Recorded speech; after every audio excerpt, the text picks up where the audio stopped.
எல்லாருக்கும் வணக்கம். என்னோட பேர் கவிதை கோபால். இன்னைக்கு என்ன சொல்ல போறேன்னு பார்த்தீங்கன்னா, நிறைய கவிதை என்னோட கவிதை எடுத்து எடுத்து ஒரு டிவியில் போட்டுட்டு இருக்காங்க. அது என்ன டிவின்னு பார்த்தீங்கன்னா, அது வந்து விஜய் டிவி.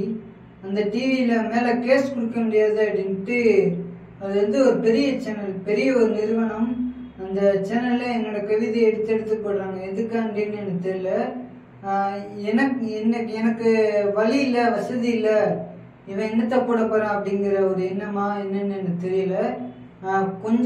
கொஞ்ச நாள் கழிச்சு நானே ஒரு கவிதை உங்க முன்னாடி எழுதி நான் விட்டா கூட அது அந்த அளவுக்கு ரீச் இல்லை. ஆனா நான் சொன்ன பழைய கவிதை ஏகப்பட்ட ரீச்சில் போயிடுச்சு. அந்த கவிதை எடுத்து பிக் பாஸ்ல ஒரு அக்கா வந்து சொல்லியிருக்காங்க. அந்த கவிதைக்கு என்ன நிவாரணமா அதை நான் கொடுத்தாங்கன்னா கொஞ்சம் நல்லா இருக்கும். ஏன்னா இன்னைக்கு எனக்கு வீடு இல்லை, ஒன்றும் இல்லை. இருந்தாலும் நான் உங்ககிட்ட கேட்குறேன், இந்த கவிதை இந்த வீடியோவை கொஞ்சம் வைரல் பண்ணிங்கன்னா நல்லா இருக்கும் நண்பர்களே. எதுக்காண்டி நான் சொல்றேன்னா, என்னோட வாழ்க்கையில நான் எவ்வளவோ அடிபட்டு எவ்வளவோ இதுபட்டு வந்திருக்கேன். இருந்தாலும் உங்க கையில நான் கேட்கறேன், என்னோட கவிதை உங்களுக்கு தெரியும். நான் திருப்பி அந்த கவிதையை வேணா சொல்றேன், நல்லா இருக்குன்னு கேளுங்க. கடல் நீரும் உப்புத்தான், கண்ணீரும் உப்புத்தான், கண்மணியே உன்னை காதலித்ததே தப்புத்தன் தப்புத்தன் தப்புத்தன் அப்படிங்கிற கவிதையை தான் இந்த டிவியில போட்டிருக்காங்க. பிக் பாஸ் அப்படின்ட்டு ஒரு இதுல போட்டிருக்காங்க. அந்த கவிதையை வந்து இந்த இதில் வந்து நான் லிங்க் பண்ணுறேன்.